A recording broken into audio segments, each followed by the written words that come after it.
As novas gerações, elas têm uma novidade, elas foram criadas nas grandes metrópoles, especialmente longe dos pais e dos avós.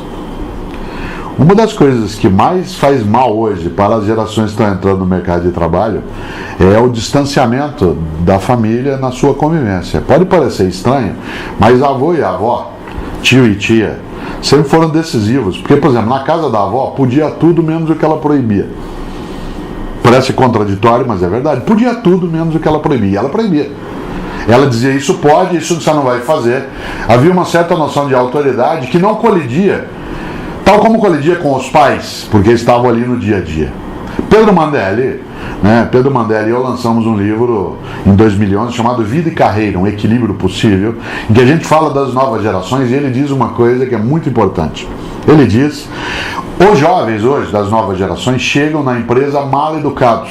Ele não chega mal escolarizado, ele chega mal educado. Ele não tem noção de hierarquia, não tem paciência para processo e não tem muita persistência em relação a algumas coisas. Não é uma vítima, dele mesmo.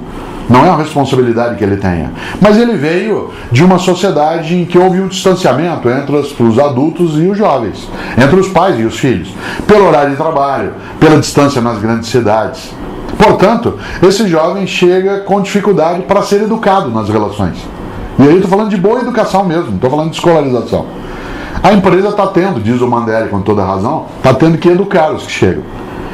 Educar significa ensinar para ele noções de hierarquia e para ele entender que a autoridade não é autoritarismo. Entender, e isso digo eu sempre, que desejo não é direito. Não é só porque eu quero, que eu tenho direito. Que existe a necessidade de se compor um tempo de paciência, que é preciso ter paciência. Paciência não é lerdeza. Paciência é a capacidade de deixar maturar alguns processos. Por isso, sim, as novas gerações, os que têm menos de 30 anos de idade, eles são nativos digitais.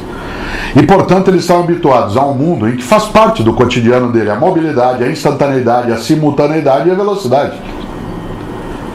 Isso significa que a regra básica é tudo agora, já ao mesmo tempo, junto.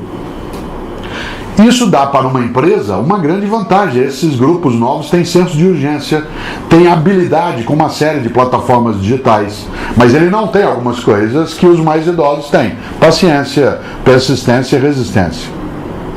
Só tem uma alternativa: juntar as gerações. Não é um choque intergeracional. Ele pode ser um choque se a empresa for tola. Mas um gestor de pessoas é aquele que, em vez de produzir o choque intergeracional, ele produz a junção intergeracional e faz com que as competências distintas, que elas sejam concertadas. De novo, concertado com C. Um concerto das diversidades. Você quer coisa mais bonita do que uma orquestra em que um violino é concertado com um instrumento de percussão, em que um baixo tuba vai junto com um fagote ou um oboé, e isso produz harmonia? Essa é a tarefa. Novas gerações são muito bem-vindas e precisam sê-lo. Elas têm suas características que têm que ser entendidas e, se discordantes, modificadas. Mas eles não chegam, os jovens, sem nada saber. Eles têm imensas habilidades, têm várias capacidades, e se nós, mais idosos, formos capazes de fazer essa junção, esse mutirão de competências, ninguém perde.